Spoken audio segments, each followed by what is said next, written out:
Hello, Star Wars fans. Hey, it's just 21 days, 3 weeks until Christmas 2020. And happy Mando Eve, as we've come to know it here during the season 2 of The Mandalorian. And today we're going to give our predictions for tomorrow's episode, the one coming out in the middle of the night tonight.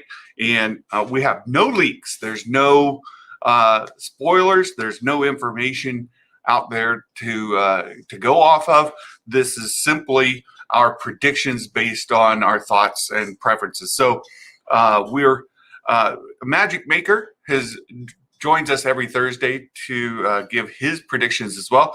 He's running just a little bit late today, and hopefully we'll get him added into the stream here shortly, and we'll get his input as well. So while we wait for a Magic Maker to join, I thought we'd do a quick recap of Chapter 13 to help set us up for where we're headed in Chapter 14. So, before I do that, let me introduce again for those of you who may be new or knew her under another name. My daughter, music major, has changed her major at college and changed her profile name. So you'll see her here as K Million, and she is one of the moderators now. I've assigned a moderator to my stream with my growing subscribers and folks watching. Anyway, it's good to have my daughter here with us today. And so she's in the chat. Gray, hello. Thanks for joining. Park Outdoors, good to see you. Thanks for joining. So just a quick recap of Chapter 13. We know that at the end, Ahsoka told Din Djarin to take Grogu, which we all kind of got to get used to that name, right? Grogu, the name of the child, is force sensitive, of course, and Ahsoka told Din to take her to Tython, put him on the stone at the temple. I said, there you'll find an ancient Jedi temple. Put him on the stone in the temple, and he will decide his path. If he wants to connect with the Force, a message will go out, and somebody may respond. Or if he doesn't send out a message, then he has chosen his path. And so that's where we're expecting things to go. And I wanted to bring up, just for those, XR Coon, welcome, hello. So I wanted to bring up this map because you can find this out here at StarWarsGalaxyMap.com. It's searchable. So you can put in a planet and it will tell you where it is. So one planet that I went in and tried to find, because we know that you haven't missed a whole lot yet, XR Coon. We're just getting started. So one of the planets that he's always visiting is out here in the Outer Rim, but you can't find it in the map search. It's not yet plotted in the Star Wars Galaxy map. And so if I back out, like, you can see the entire galaxy, and each of the planets known from canon and legends is listed in here as they have them. Hey, T-Rev, good to have you here, Trev. Good to see you. Thanks for joining. So you can search on here. And so, for example, we do know that he visits Tatooine quite a bit, and you can see here planets that are close to Tatooine, and you can like Geonosis. Geonosis is right here. Tatooine right here. They're right on top of each other, and you can scroll out on this map and look for other things. So we know that Din visits Tatooine quite a bit. Well, so using that as a base, where he might be going from, and where he might be going to, well, where's Tython? So again, following the map, here's Ryloth, some other planets that we're familiar with, Camino, right? So let's keep going out and following this. Here's Tython, way up here, right? Mike Porter, welcome. Thanks for joining. So Tython's way up here in center core, right? So this area here, we know Din Djarin travels around a lot in this area out here. So the path from the outer rim, where he spends a good deal of his time, all the way into Tython's pretty far. And so where might he make it to Tython is the first question. Right, deep core. That's exactly it, Trev. So could he get from Tatooine out here in the outer rim all the way to Tython in the deep core? There's certain barriers to getting there, and just following along as in a series as a whole, it's very rare that the Razor Crest makes it from point A to point B unscathed. So if we're going to start with where we left off in chapter 13, with Ahsoka saying, go to Tython, and we assume that, okay, that's a destination. First, will Din try to make a direct path to Tython, or will he go get supplies and maybe get together a posse, right? I'd like to use the Western terms with this being a space Western. Might he get a posse together to go in? And also keep in mind that he has a questionable relationship with the New Republic. So as the New Republic is getting itself organized, he's got to be a little bit careful of where he is seen. So going into the deep core, and you get closer to planets, as mentioned here, like maybe a stop at Coruscant. As we start to look at the planets nearby, there's Coruscant, right? So it would make sense that, yeah, maybe he would make a stop at Coruscant, but that's a good way to get noticed. And I don't know that he wants to get noticed, right? He may try to get to Tython, but I would think it would be by way of something else, and he might not make that direct jump. So, or even I don't know. You could jump direct, right? There's probably several. Here's Corellia. We're familiar with Han Solo, right? So where might Din go on the way? And I really don't see him going directly to Tython. I think that we're going to have something else happen. Then what other information do we have at this point? At this point, we know that the Razor Crest has a tracking beacon on it, and that Gideon, his forces were the ones behind putting that tracking beacon on the Razor Crest. We know that Gideon has dark troopers on board, and we have seen Boba Fett watching Din from a distance. So when I look at those pieces together, I think that there's a good possibility that Din goes back to get a posse together. So he may go back to Tatooine and talk to Cobb Vanth. I would love to see Cobb Vanth again. I just don't necessarily think we're going to see him. But more likely, he would go back to Cara Dune. And we had rumors early that Cara Dune was going to be prominent in season 2. Well, we've barely seen her. So I don't know if we're going to get this action happening in these last 3 episodes. I would expect perhaps Cara Dune to play a role, and that he goes and picks her up. So there's my first thought. Mark, welcome. Welcome. Good to see you here. So if he goes and picks up, so here Mike Porter, he needs a gas stop. Well, you need some food too. Right, there you go. Maybe Cantina has an adjacent McDonald's. He can get Grogu some chicky nuggies. Right. Well, or some hard-boiled eggs. That Grogu likes to down the eggs pretty quickly. So get a couple dozen eggs to go with you on your trip there. Take them along, right? Do you think the Bo-Katan and Kara show could be a prequel of them fighting the Purge? I think that the Bo-Katan and Cara Dune might happen after this series. So let's just take a moment, since you asked that question. I do want to discuss this as it relates. There's a timeline you can find where all of this takes place, and we see Mandalorian takes place here after Return of the Jedi.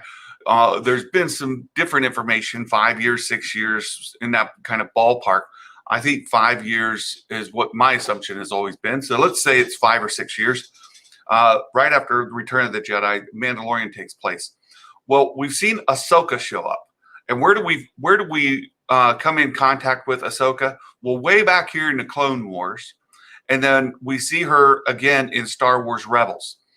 And the news that's been discussed a lot lately is that Dave Filoni, in an interview with Vanity Fair, mentioned that the epilogue scene in Star Wars Rebels, which happened before New Hope, right? Rebels took place back here. That the epilogue scene happened after The Mandalorian. So somewhere in this space way over here. If the epilogue scene is here, where we see Ahsoka the White show up, and they're on this search for Thrawn and Ezra Bridger, then this point after The Mandalorian, we know that Thrawn and Ezra are still missing, right? So, yeah, the epilogue scene always took place after Return of the Jedi, right? Well, right. We knew that too, but it said it took place after The Mandalorian. So the question was it before or after? Dave said it's possible that it happened after The Mandalorian, and that's what we're assuming. Reefer Man Reviews, hello, welcome. So if it took place, the epilogue scene took place after The Mandalorian, and this time Thrawn is still missing. And Ezra is still missing. And that epilogue scene, remember, in there you see Ahsoka the White is how she's referred to. She's wearing that white cloak and that staff. She's carrying that staff. And her and Sabine go to find Ezra and Thrawn. So the name drop that we had of Thrawn in the last episode, chapter 13, suggests that Ahsoka is looking for clues where to find Thrawn. And so when she interrogates the magistrate and says, "Where is your boss? Where's Grand Admiral Thrawn?" She's hoping that Thrawn has sent out a communication to his loyalists and that she can get some whereabouts. And perhaps when we see Ahsoka the White meet with Sabine, she has the whereabouts and they're going to go. They're not looking for clues. She already knows. So that's what the way I interpret coming out of chapter 13, going into 14. And if that's the case, then Thrawn is not around. Ezra is not around, and Din and Grogu now are at this place to perhaps send out a beacon from our Tython, right? So if they send out the beacon to Tython, well, let's go back to the map. From Tython, then would you see Ezra Bridger respond? And again, I think no, right? Let's just get caught on just a little bit here. Great. That time difference would make sense. I'm glad Dave hinted at it. I am glad he did too, because when we see Ahsoka in chapter 13, she looks like Ahsoka the Gray. She's still wearing a gray cloak. Everything's gray. And Dave certainly would not make that style choice accidentally. He's been very, very purposeful about how Ahsoka appeared in Chapter 13, and he purposely chose not to have her as Ahsoka the White. Trev, she's not referred to as that canonically. Right, I know. I know, Trev. Ahsoka the White is how we refer to her because her appearance there in that epilogue scene, wearing the white cloak and that white staff that she held, kind of mirrors that image of Gandalf. And Filoni even brought up the kind of similarity there. So that's it. Will Morgan, oh, good to see you. Thanks for stopping in. So they're very good. Yeah, good morning. So if we're to stand Ahsoka the Gray, right, and if they get to Tython, who might respond? We speculated on this back in the deep dive review on Monday. I think the leading candidate would be Luke Skywalker. I do not think there's any chance it would be Ezra Bridger, because that puts us in conflict with the timeline and Ahsoka the White and going to go find Ezra way over here. So I can rule out Ezra in that deal, right? Hey, Comic Books Deals and Deals, welcome. Good to see you. Yeah, the deep dive. What about Mace? So could Mace be one who responds? Absolutely, Trev. I think Mace is on the list of possibilities. I would enjoy it. I would love to see Mace Windu show up. I think the other candidates, and I'm drawing a blank on his name right now. You guys will get it. The guy from the video game here recently. He's got a lot of popularity in the community. Lord Vito, welcome. Good to see you. Second Street Marvel, Trinity, welcome. Hey, we were over on your stream just before we came in here. Good to see you. Thanks for stopping in. So I want to get back to the initial question. Will he make it to comic book reviews, Steals and Deals? You think it needs to be a Clone Wars character? I'm not sure. I think that it's most likely going to be Luke Skywalker. And that's just where I stand on it. My own opinion. So if he goes to Tython, which I don't know that he will, the other little bit of rumor that we have is that this episode is booked only at like 32 minutes, which makes it one of the shortest episodes of the season. At 32 minutes, might it be a part one of 3? And I bring that up because if you go back to the Clone Wars animated series, we would consistently get a series that made up of 3 episodes. It happened quite a bit. Sometimes 2, sometimes 4, but 3 was very, very common when we end up with story arcs bridging multiple episodes. I think that last year we saw it end with a 2-part ending. This year, I'm expecting a 3-part ending. So I think it's going to start here. I think we'll see Boba Fett show up. I think Boba Fett is tracking Mando. And when we saw him in season 2, episode 1, right, when we saw Boba Fett there on the very edge, kind of watching Din and Grogu go by on the speeder bike, I think he was tracking. That's what he was up to.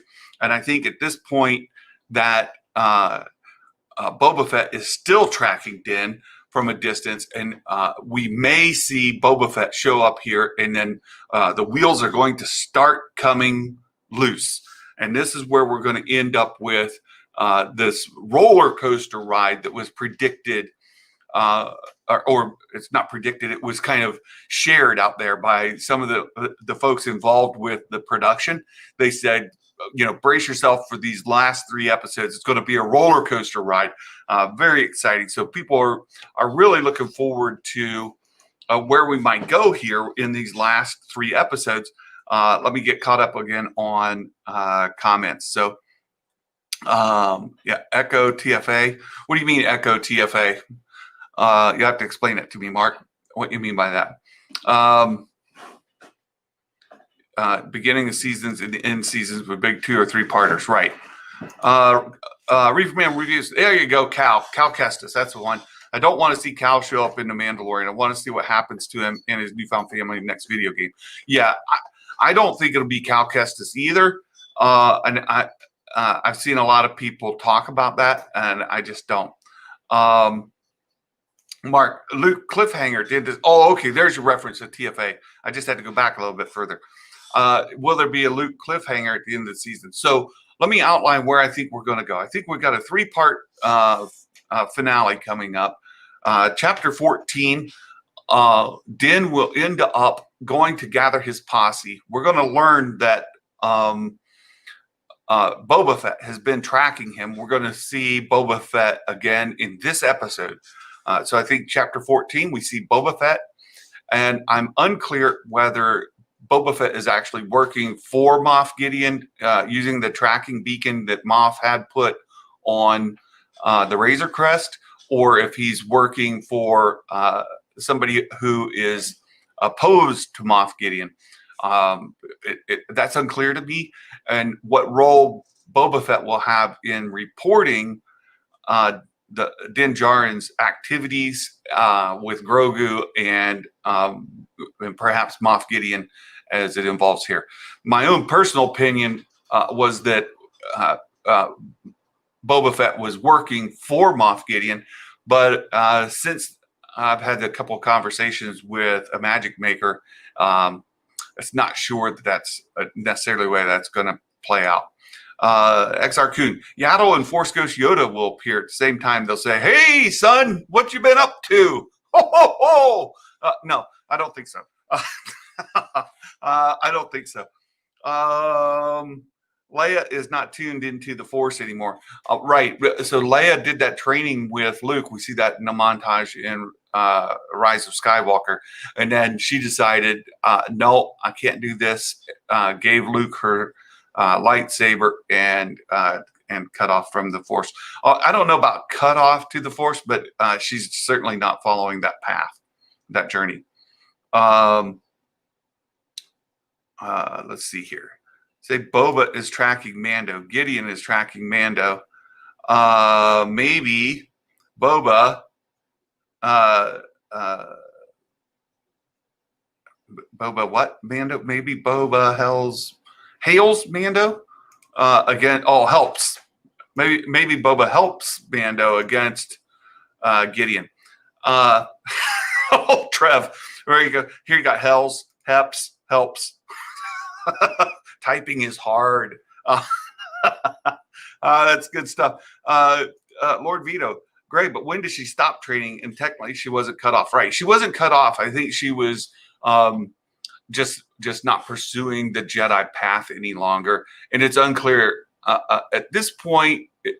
She's probably beyond there. Remember, their faces that were superimposed on the characters in Rise looked very much like they did in Return of the Jedi. And we go back to the timeline. We're just after that. So, well, I don't know. I suppose it could be, but we've got this 5-year time gap in here. My impression from Rise was that training took place like right after Return of the Jedi, where they decided, okay, we need to get you trained. And they did that right away. And then shortly thereafter, Leia said no. So I think that happened well before Mandalorian season 1. Landon Dubs, welcome. Good to see you. Anthony Manzano, welcome. Hey, how was your Thanksgiving? It was good. It was small, but good. We got together and had the food was good and the day was good. Thanks for asking. Hope yours was well as well. XRQ, just saying hi. Best report I have heard so far. Well, thank you. Comic Books Deals and Deals. I appreciate it. Luke in the last episode would be huge. Right. So that's exactly what I think. I think that Luke will show up in the last episode, similar to as he did in TFA. So where I was headed with this is I think in this episode, Boba's going to show up. There's going to be something ensue, some sort of chase, fight. The roller coaster ride will begin. We're going to go on a 3-part story, and this will kick it off. So really, in this next episode, all I think is going to happen is Boba's going to show up. There's going to be some sort of fight, chase, confrontation involving Boba Fett and Din Djarin. I don't think they're going to be buddies working on the same side or have similar goals. I also have heard rumors that Boba Fett's supposed to take Din Djarin's armor. I don't buy into that for a second. I don't think that would happen. And then, if anything, Boba may take his own armor back, but I don't see him taking Din Djarin's armor at all. So I kind of get where that comes from as far as people are going back to some of the Legends material and EU stuff, but I don't think that's the direction we're going. So in this episode, I think we're going to go there, and we may see Moff Gideon arrive with the Dark Troopers at the end as the cliffhanger to lead us into chapter 15. And then chapter 15 will pick up from there. So again, a short episode coming up. There'll be some chase going on, some confrontation going on, and it will conclude with Moff Gideon showing up on the scene, and then where I think we'll end up the season is once the battle is concluded. And it may be harsh. There may be just kind of almost an epilogue to the season, but at the very end, I don't think Din will actually get to. Let's bring this back up. I don't actually think he'll get to Tython until the very last of episode 16, the season finale, and we'll see Grogu send out the signal, and Luke Skywalker will return. It could be a scene where you see the X-Wing come and land and Luke get out, and there's where it ends. Something like that. That's my thought. So let's just get up on the comments again and see where folks are. Anthony, I watched an interview recently where George Lucas said Mace Windu is not dead, so my prediction is Jedi. They're going to meet in an abandoned temple as Mace. It could be, Anthony. I got another prediction for you. I think we're going to get George Lucas actually directing, maybe even writing an episode of The Mandalorian for season 3. So there's my hot take for season 3.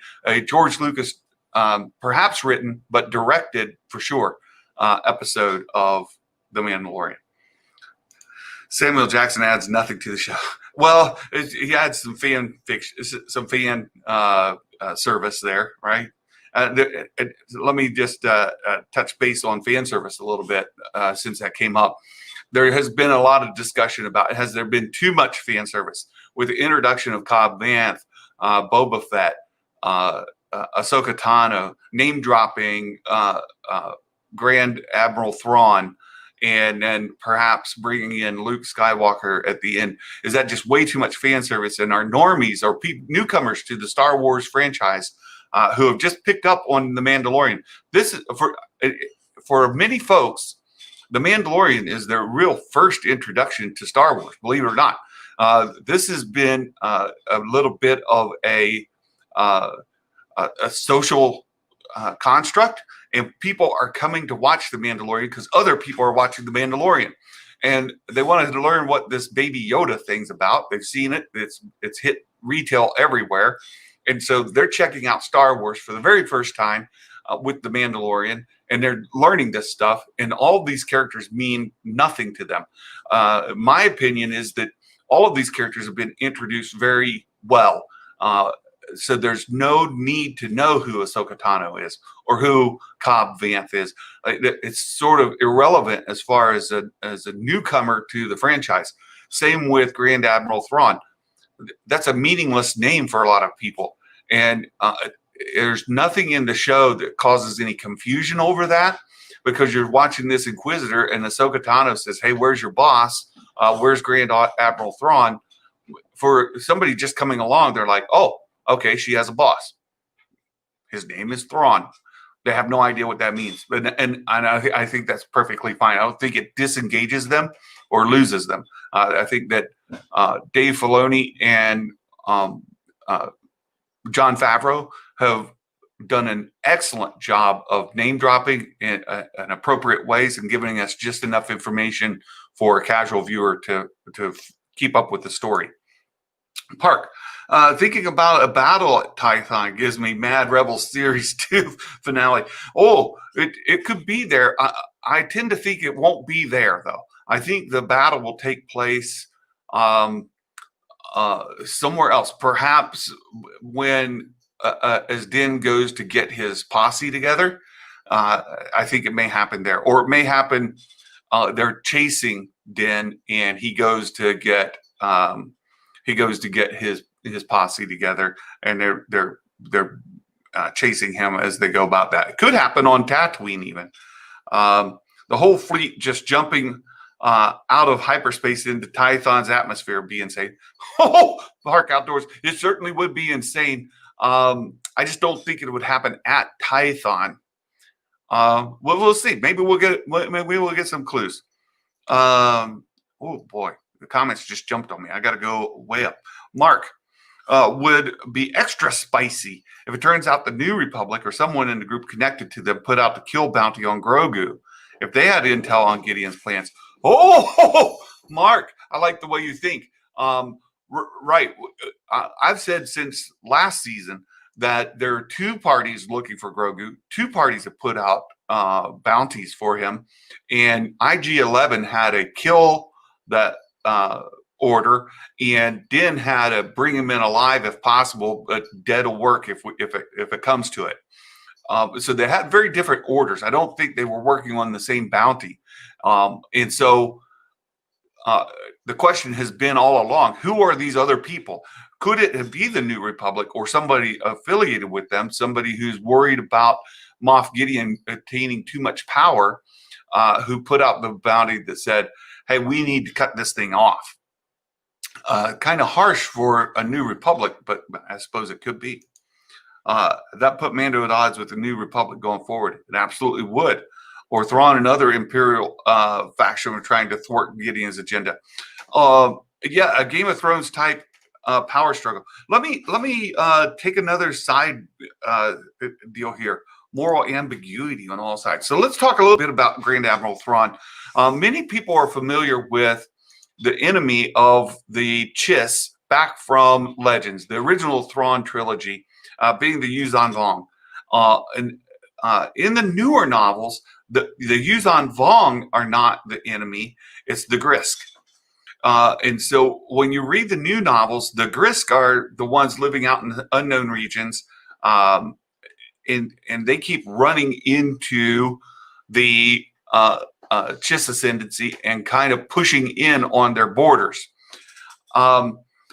There's been some talk and speculation recently that maybe Ezra Bridger has teamed up with Thrawn, and that he and Thrawn are working together, which has led a lot of people to go down this path that says from Legends that where Thrawn took over the Empire and he was more of a villain than he is in the new canon. The new canon, Thrawn is much more of a Sherlock Holmes kind of guy.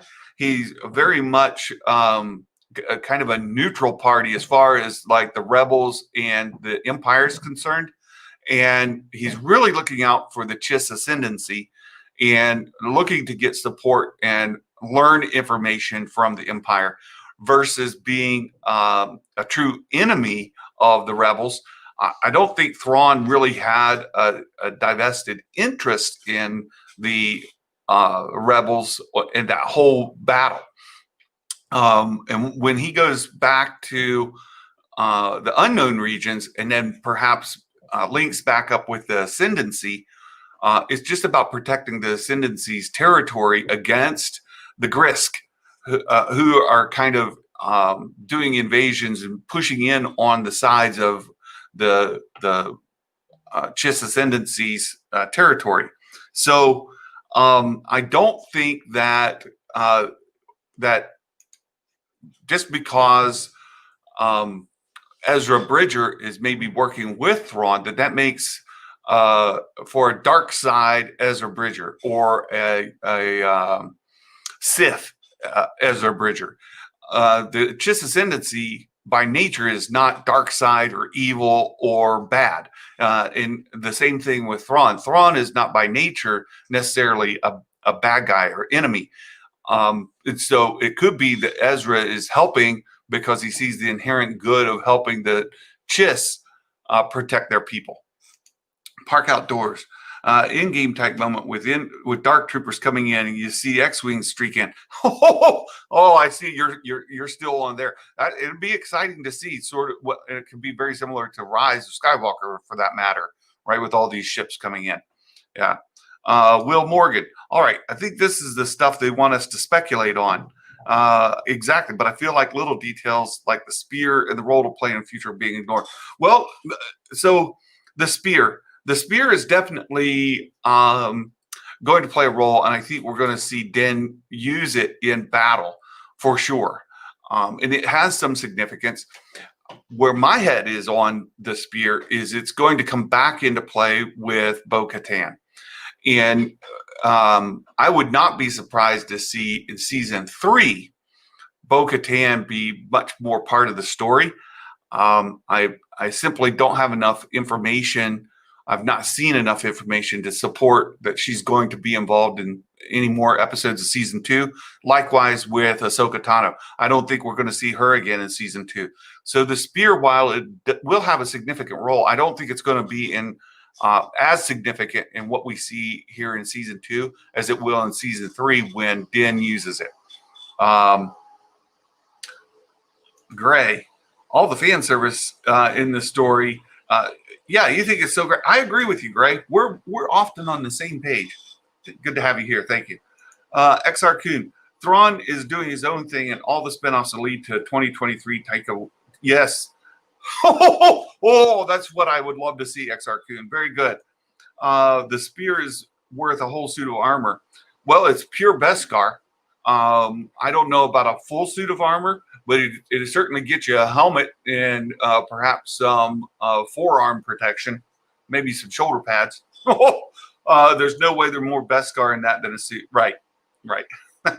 Santa, hypothetically, let's say Mace is the Jedi. Would you introduce him? Will it be before you get to the temple or at the abandoned temple? In either event, whether it's Mace Windu or Luke Skywalker or anybody else, or whoever responds to that call, I think will be at the very, very end of chapter 16. The end of season 2 will be the cliffhanger, much as the Force Awakens cliffhanger was for The Last Jedi. I think it'll happen at the very, very end. If it's Cal Kestis even, it's not going to matter. It'll all happen right at the very end, and it'll be a reveal. Luke and Mace really don't need much of an introduction. Even the folks that are just coming to The Mandalorian first time to the franchise, who don't necessarily know who Luke and Mace are, it wouldn't throw them out. Cal, on the other hand, even for a lot of intermediate fans who have been invested in the franchise for a long time, Cal Kestis would need an introduction. Not everybody's a gamer. Not everybody's familiar with him as the character.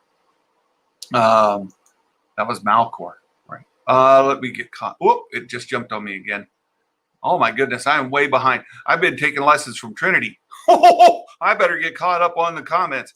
We need the Bendu. Ooh, I would love to see the Bendu. Santa, in your honest opinion, you think Grand Admiral Thrawn is going to be a good guy or a bad guy or morally gray? I think Grand Admiral Thrawn will be a good guy. I think you're sympathetic to him. Reading the most recent novels, you're sympathetic to Thrawn. He is the protagonist in the story. And he takes morally good choices. He does not. He is not an evil type figure, and so I think he would be a good guy for sure. Mark, remember the Rebel Alliance had their own assassins. Saul Guerrera. Oh, I see where your head is, Mark. Saul Guerrera. Saul Guerrera could actually be the one who has the bounty out, except he's dead. Yeah, that couldn't happen.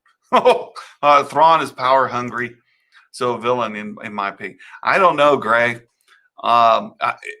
In the novels, he doesn't seem all that power thirsty. He just rises through the ranks because of his intelligence. He's very much a Sherlock Holmes, very much a Sherlock Holmes. And Eli Vanto is very much his Dr. Watson.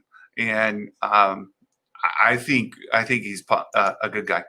Mark, would be amazing to see the Bendu. I would love to see the Bendu. I don't think we will, at least not in the Mandalorian series. We might get him in the spin-off series with Ahsoka and Sabine. Santa, in my honest opinion, I would want Grand Admiral Thrawn to be morally gray. I suppose he could, because it would be true Jedis were supposed to be a mixture of both dark side and light side. I don't know about morally gray. He has an interest in helping the Chiss ascendancy. So he may not align well with the New Republic, which would put him at odds with the New Republic. He certainly would not be in alignment necessarily with Palpatine or the New Order, wherever that is in its maturation at this point. Although he sees the advantage of working together with Palpatine. Palpatine, his resources, it's sort of a symbiotic relationship, not one that they are in mutual agreement on the goals. So I think that's where that comes in. Trev, what I'm interested in knowing is when the Purgles take Ezra and Thrawn, what makes people think Thrawn will have the advantage in the immediacy thereafter, right? Where they do take them. It's if the Purgles take them to the Chiss ascendancy area of space. If they end up within the Chiss ascendancy, then that puts Thrawn in that place. Maybe Ezra has the advantage. Exactly. It's hard to tell. There are some indicators in some information that you can find that says that Thrawn is back with the Chiss ascendancy and Ezra is helping him. Let's just put it that way. Or like we've said before, they have to work together to survive. Right. I thought the Jedi followed strictly light side instead of dark side, no gray area. So that's an interesting point, Gray. So this is where we go back to bringing Tython back into canon, because if we bring Tython in, Tython had two moons, the Ashla and the Bogan, right? Those two moons of Tython, and those moons, the Ashla represented the light side, and the Bogan the dark side. And if a Jedi in training was too light side, they would send them to the moon, the dark side moon, to meditate, because they needed to have a balance of light and dark. And I have been saying for a very long time that I think the Jedi Order went astray when they tried to focus solely on light side energy, and stop training the Jedi in balance between using light and dark. Now, this will get you in a huge fight in like Thor Skywalker's server, because he has a very different view, and there's a lot of people that have that view that say, no, Jedi, to be in balance means that you have no dark side in you. That is balance.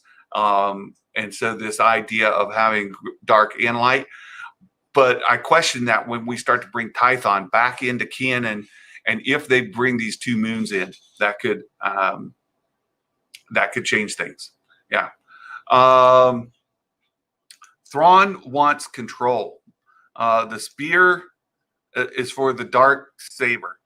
Well, certainly they could end up fighting against the. So Din could absolutely use the spear against the Darksaber when he meets with Moff Gideon. Jedi are arrogant and foolhardy. Yes. Agreed, Trev. Anthony, Gray actually are both Mace, Windu, quite a bit. Yeah, Qui-Gon Jinn and the Jedis are supposed to be a mixture of both light and dark. Yeah, we just talked about that. Mark, I'm sure most Imperial officers or troops believe they were on the right team. Yeah, that's a fantastic. If you go back, there's some great historic fiction novels that are set in place of the opposite side. So let's say you're coming at it from the Allies in World War II, World War I.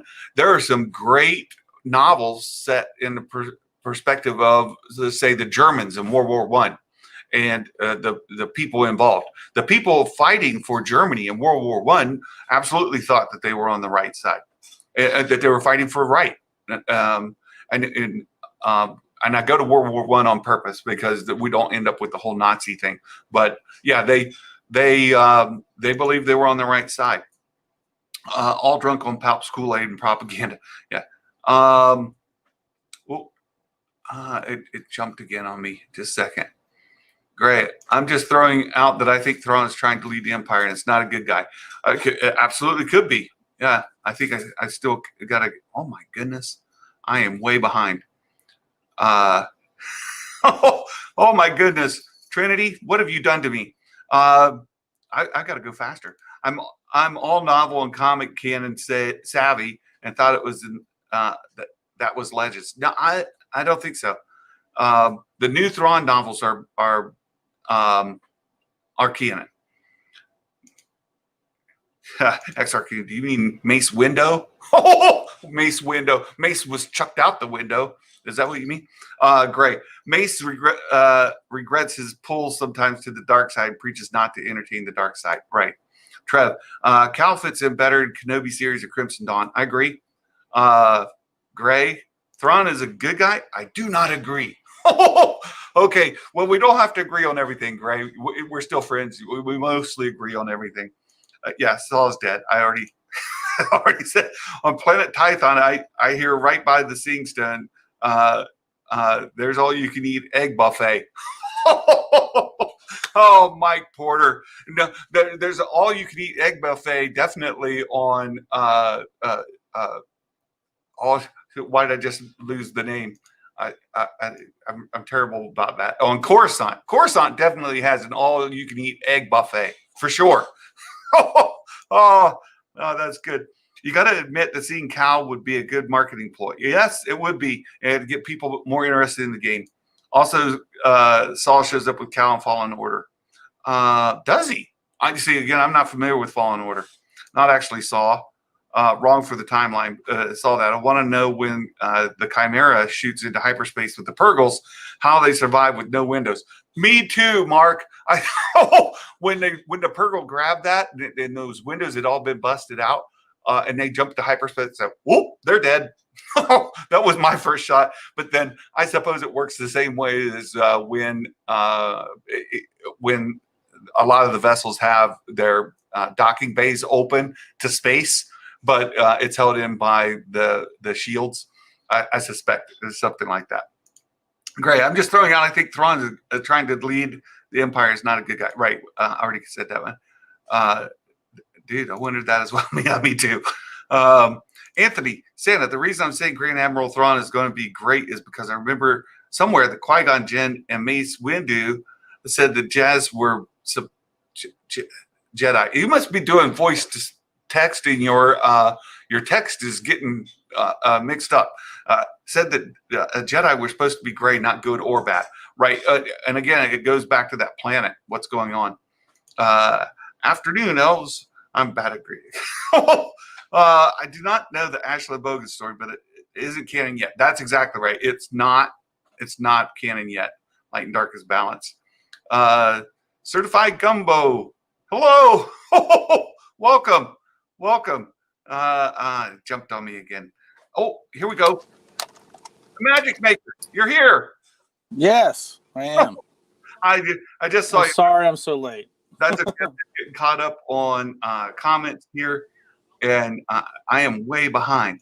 Let's see. I have no idea what you talked about. I have not been able to listen or anything. Just we'll do a quick Russian. We'll do a quick recap here in just a second. Certified Gumbo. Hey, hello. Good to have you here. Thanks for joining. First time. Balance is following the will of the Force. Right, XR Kun. That's right. Kotoya. I'm not sure what that means, but okay, good. No one really thinks they're fighting for the bad guys. Right. Lord Vito, to deny your dark side would be just as foolish. All beings have a mixture of emotions. Even God in our religious texts have an angry side. Let's not go down that path, but right, emotions definitely play a big part in how we live, and Right. and to deny your emotions, I think, was one of the things that the Jedi Order kind of went astray on by not teaching Jedi properly how to leverage those emotions in a good way. Trying to just suppress them, I think, is ill-advised. Right. I mean, there is a such thing as righteous anger. Oh, exactly. And we see that sometimes in Star Wars, where we see great power exerted.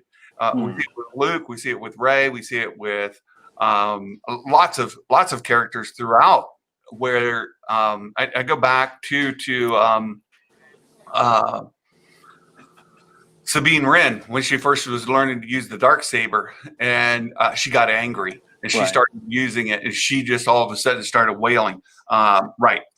But I mean, there's a difference between getting angry and using that anger for, just because you're and embracing it, and because that you're aghast at what you've seen, and so you're like this can't be allowed to continue kind of response.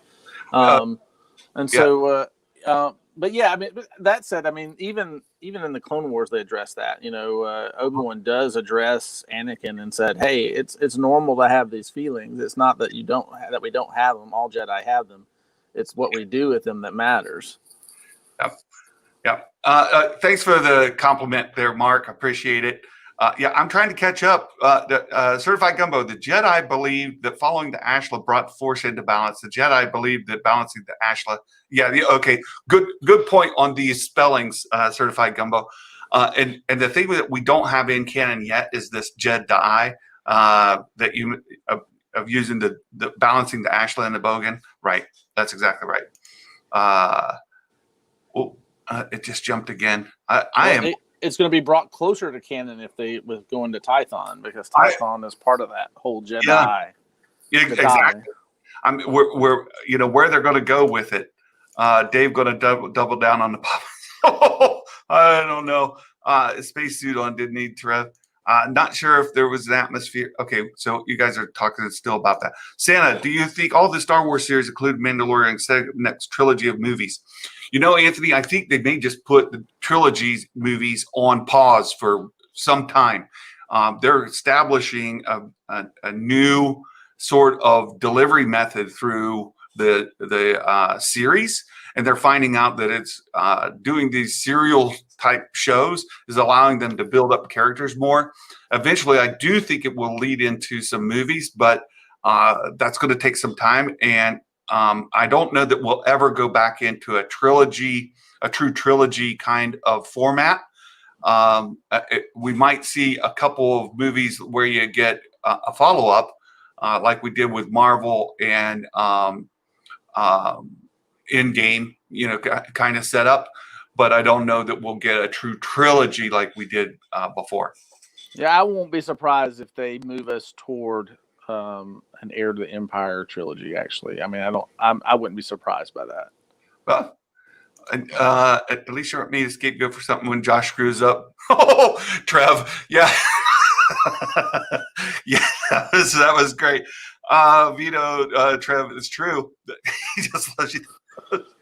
Yeah, I saw Josh had a live stream going on today. I didn't see what he was. I mean, I didn't. It was yesterday. He was blaming Trev for everything he gets wrong. When Josh gets any prediction wrong, he was saying it's Trev's fault. Oh, It is great. It's important to understand in every culture, emotions are recognizable face to like 98%, right? That's how emojis work, right? Was it so? It was Trev that was saying that about the information they got. Who did he get the information about that he was wrong when he was talking about what was he talking about? He was blaming him the for live stream with Star Wars Theory Monday night. Right. Josh just had a brain lapse and used the wrong format, and he blamed Trev for it. Yeah. I don't know that Trev was actually the source. I think just for whatever reason, Josh decided to pick on him. He was kind of an a-hole the other day, though. I was like, man, you're just like killing everybody, man, and just dogging on everybody. I was like, I think I'm not liking this first portion of the live stream here, there, Josh. I was like, chill out, man. It's funny. Oh, okay. I see down in the thing. Maybe Grogu stays on Tython and learns all the lessons the temple has to teach, and Grogu becomes the new Yoda. Interesting theory, Gray. We kind of keep the sequel trilogy in mind because eventually we're going to catch up to it and have something going parallel. Yeah, I know I got mentioned today on the Den. He had that snow effect going, and so today was all Santa. And Anthony, Santa, rank your favorite Jedi, Sith, and we'll do that another time, Anthony. We're running late today. We want to get back to our predictions again with the Magic Maker here. So Trev, I do have a theory. Speaking of Baby Yoda, so here's my theory. Yeah. So since we're going to get back onto this, so Baby Yoda is the child of Yaddle and Yoda. Yes. Yeah, a lot of people think that he is that. Yeah, a lot of people think that Grogu is the child of Yoda and Yaddle. And that's very possible. So Trev actually corrected Josh. So in correcting Josh, then Trev became the source of Josh's. I see it was retaliation. Oh, that's good. Hawks Holocron, welcome. Hey, Josh was on the hammer. That makes a lot of sense. Yeah, I'm holding Josh's feet to the fire. Oh, I cannot wait for the season to wrap up and for Ezra and Sabine not to show up. And I got Josh yesterday. I got him to stake the flag on the hill that he would die on the hill that Ezra and Sabine are going to show up this season. So we've got him firmly on the hook. So I just need to reel him in. I'm ready. Great. That's funny. Spencer. Hey, hello, Spencer. Welcome. I don't think Yoda had a kid. The boy who cried, Rahul. Mark has been prodding me in Discord to try to get the band hammer from Josh. It's very funny. Okay, Ambassador. Hey, the Ambassador. Welcome. Good to have you here. I tend to think that Grogu is actually a creature of the Force, and that all of the Yoda species are created in response to something that happened, and we see Grogu happen, created, born, whatever, about the exact same time Anakin was, and I think Grogu would have been the Force's reaction to Anakin being born. So that's just where I am on that. Okay, so let's get back into the predictions here because we got a Magic Maker with us. I think that we're going into a 3-part finale, starting with chapter 14, and in this chapter, I think we're going to see Boba Fett appear. There's going to be some chase ensue, and Din is going to get to his posse together. In some way, he's going to get Cara Dune. One of the things that was predicted early on is that Cara Dune would have a bigger role this season, and we haven't seen Cara Dune hardly at all. And so to have her finish strong in these last 3 episodes would be a way to have her appear. So I think we're going to get Cara Dune brought back in, and that's going to be part of Din's posse for sure. and then we're going to end up with some sort of chase. And at the end, we're going to end up with Gideon showing up as the cliffhanger to next episode. Where we'll eventually end is at the very end. We'll get to Tython at the end of chapter 16, the season finale, and Grogu going to the stone. Then, and whoever responds, making that last minute show up. So I still think it's going to be Luke Skywalker cameo at the very, very end, similar to The Force Awakens. So that's my predictions for where we're headed.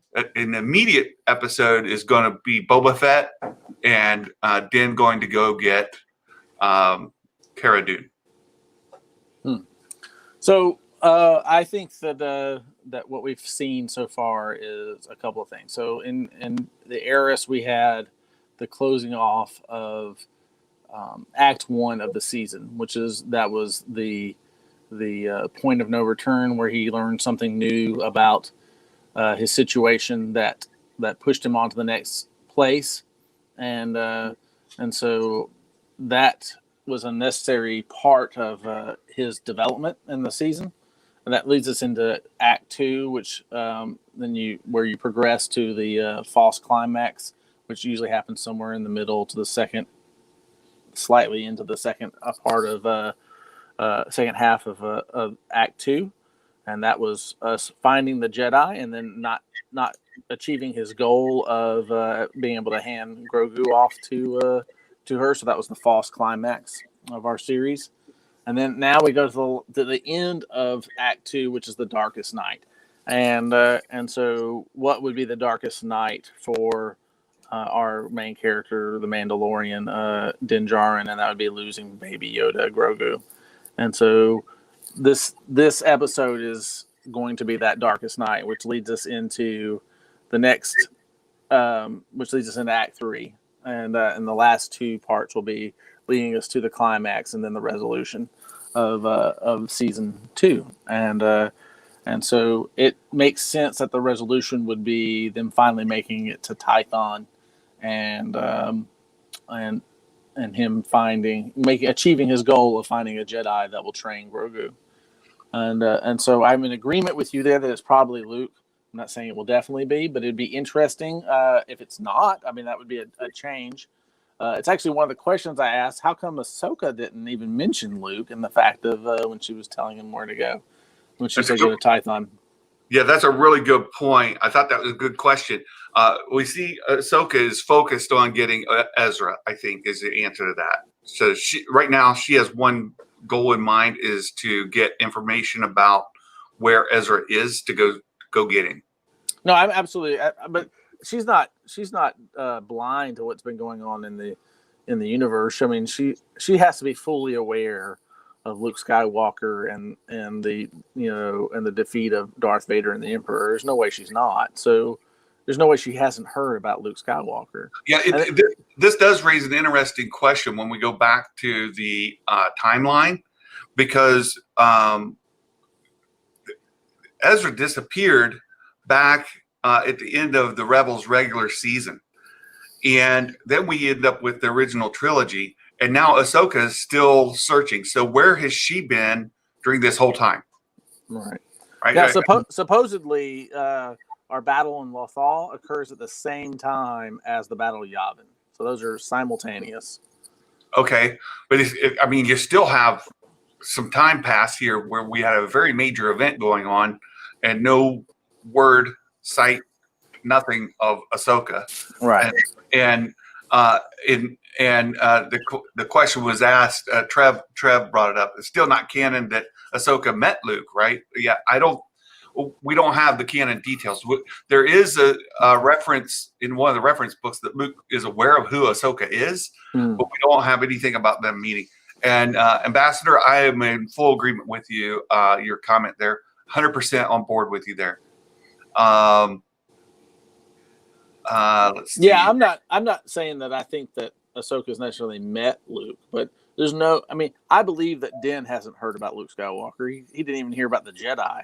So So like he's learning stuff. Like he's often there's clearly a piece of the world and piece of the universe where that information comes in and people just don't care. They're tuned out of the news. They're tuned out of I don't care about that. Just tell me where the next bounty is, and so they know the Empire's fallen. He's heard that they defeat him at the Battle of Endor, but he doesn't know who Luke Skywalker is from anybody. Otherwise, he'd be looking for Luke Skywalker right now.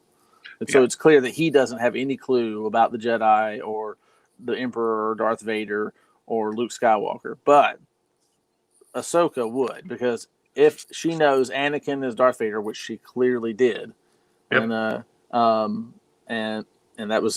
was made clear in this episode. If she didn't know before, she clearly knows now. I think she clearly did know before, but she made it show. So the name Luke Skywalker would have stood out to her like a sore thumb. She would have known exactly who Luke Skywalker was. I agree with you. So we're kind of long. I know you got here late when we have much more we'd like to discuss, but I want to be respectful of people's time. And I've actually got a Santa appearance here coming up very soon. Santa's going to be down at Cabela's in Columbus, Ohio at 3 p.m. this afternoon. And I've got to go have lunch and get ready so that I can go meet with some kids this afternoon down there. We have to wear face masks and the whole bit, but still, you're going to go get a picture with Santa. And so I've got to get ready for that. Just kind of wrap up and then touch base on the comments. We see Boba Fett in this episode, yes or no? Yes. Yep, I agree. We end up with some sort of conflict or confrontation with Moff Gideon at some point in this episode. No. Yes? No. Okay, I think that we will see him, but it'll be towards the end. The next one, I'm very much in tune to what your thought pattern is. Grogu is taken away from Din Djarin in this episode. Yes. And I say no. So there we go. We got a couple of benchmarks for measuring next week. Anything else that you think is a delineation, something that we should be looking for? Yeah. So I don't think that I'm not saying that Moff Gideon won't be in it. I'm just saying it won't be a direct conflict between him and Din Djarin at this point. So we won't see the Darksaber versus the spear at this point. Oh, so Trev asked a good question. Did Ahsoka know Padme was pregnant? I don't know. Yeah. But no, I don't think Ahsoka does know. I don't think she does. Because she goes to Mandalore, the Battle of Mandalore. She's there. Yeah. No, I don't think so.